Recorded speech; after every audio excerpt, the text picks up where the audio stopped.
नमस्ते। My name is Heena from Gujarat. मैं job करती हूँ, इसके साथ साथ मैं IB हूँ बड़ा बिजनेस में। आपने कई बार एक शब्द सुना होगा, बॉडी लैंग्वेज। बॉडी लैंग्वेज, ये क्या होता है बॉडी लैंग्वेज? आपने हर जगह पे ये सुना होगा कि बॉडी लैंग्वेज बहुत कुछ कहती है। जब भी आप किसी जगह पे जाते हो, लोग आपकी बॉडी की लैंग्वेज से आपको जज करना स्टार्ट करते हैं, एनालाइज कर लेते हैं कि ये बंदे में कितना दम है, ये कितना अच्छा बोल सकता है, इसमें नॉलेज कितना है। बहुत कुछ डीपली भी एनालिसिस किया जाता है, मगर इस बात से हम अनजान होते हैं। आप बहुत अच्छे स्पीकर होंगे या आप अच्छे से प्रेजेंट करते होंगे कहीं भी किसी भी जगह पे।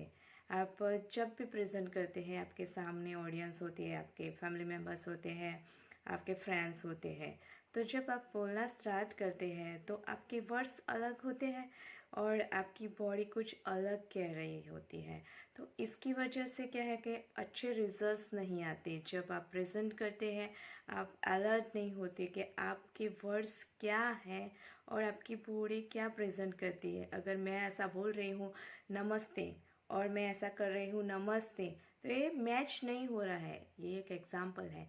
आप क्या बोल रहे हैं, आपके वर्ड्स क्या बोल रहे हैं, सामने वाला वो समझना चाहिए। आपकी बॉडी इस तरह से प्रेजेंट करनी चाहिए कि आप क्या बोल रहे हैं, सामने वाला ये समझ रहा है कि नहीं। That is most important, body की language, that means body language. इसके काफ़ी सारे पैटर्न्स होते हैं जो हमें समझना बहुत ज़रूरी होता है कि जब भी आप कहीं पे भी जाए, आपको किस तरह से बोलना है, किस तरह से हाई करना है, किस तरह से बैठना है। ये सब कुछ जो होता है ये बॉडी लैंग्वेज में सिखाया जाता है। तो आपको ऐसा, तो इस टॉपिक पे सीखना बहुत ज़रूरी है, क्योंकि आपको हर जगह पे अपने आप को प्रेजेंट करना ही होता है। अगर आप मीटिंग्स में जाते हैं तो आपको कुछ ना कुछ टॉपिक पे बोलना ही होता है। तो आपके 2 मिनट के टॉक में आप किस तरह से प्रेजेंट करते हैं, आप किस तरह से बोलते हैं, इस पे आपके रिजल्ट्स तय होते हैं।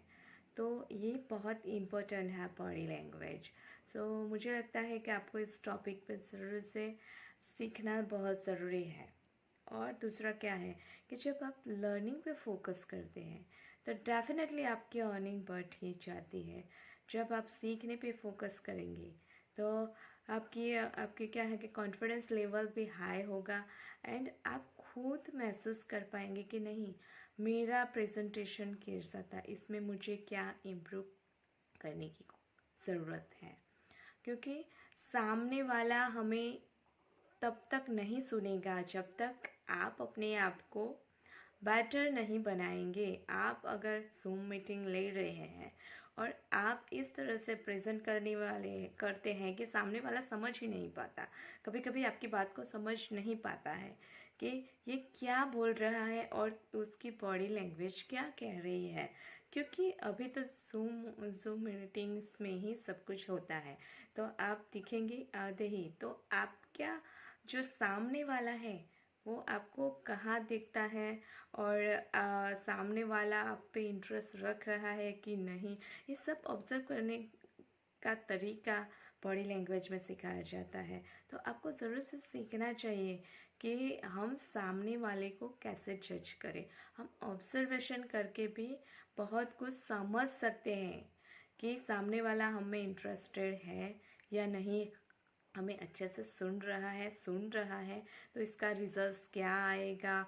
और हमें काफ़ी कुछ समझ में आता है इस बॉडी लैंग्वेज के जो पैटर्न्स है वो सीखते हैं। तो क्योंकि हम काफ़ी बार क्या है कि सामने वालों को क्वेश्चन नहीं पूछ सकते और अब हम ये नहीं पूछ सकते कि आपको क्या समझ में आया, और सामने वाला हम बोलते हैं वो पॉजिटिवली सुनता है, मगर क्या है कि इसके दिमाग में जाता नहीं है और वो एक्टिंग करता है कि नहीं मुझे सब कुछ समझ में आता है। तो ये बात हमें समझने की बहुत ज़रूरी है, ये बात हमें पता चलना बहुत ज़रूरी है कि सामने वाला हमें सुन रहा है तो आगे रिजल्ट्स क्या आएंगे। रिजल्ट्स के लिए, अच्छे रिजल्ट्स के लिए आपको बॉडी लैंग्वेज सीखना बहुत ज़रूरी है, क्योंकि हर सेक्टर में ये इम्पोर्टेंट है, नॉट ओनली इन बिजनेस, सभी जगह पे बॉडी लैंग्वेज बहुत ज़रूरी होता है। तो thank you so much for watching.